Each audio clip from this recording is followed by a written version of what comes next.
All the leaves are brown, and the sky is gray, and the sky is gray. I went for a walk, on a winter's day, on a winter's day. Hi, this is Steve. Welcome to The Walk, episode 5. Another local park. Another dreary gray day. I'm waxing existential today a little bit. Pondering, is anyone's experience my own? I was always told, get inside the other fellow's shoes, the other person's shoes. What does that mean? Can you really get inside of another's experience or not? I wonder. I've always pondered whether an experience such as the pain that I feel versus the pain that you feel, is yours far worse than mine? Is mine far less than yours? If we could exchange bodies, would you sigh in relief or recoil in horror? Or would we be the same? And the same thing about all of the other senses.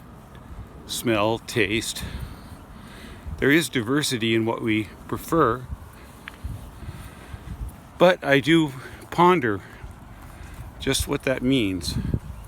What does it mean to experience what another person experiences, and how much do we really have in common? Are we all, some people think none of us are really here, and our experience is just some sort of internal thing, that our bodies don't exist, this physical universe doesn't exist. I'm only laughing because it's pretty obvious I don't believe that. I think it's really true that we are, in fact,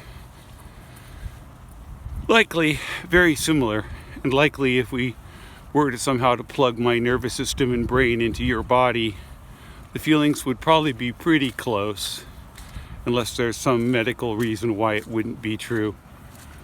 But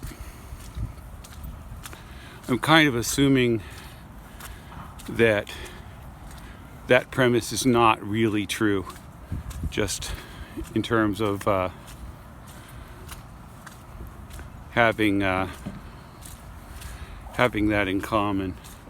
I mean, I think that we do have it in common rather than not having it in common.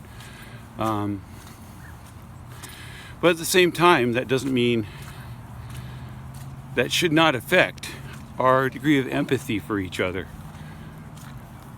We really need to continue to have that empathy for one another, no matter what that means or how that works out. We definitely want to have empathy. We definitely want to not be dismissive of the feelings of one another.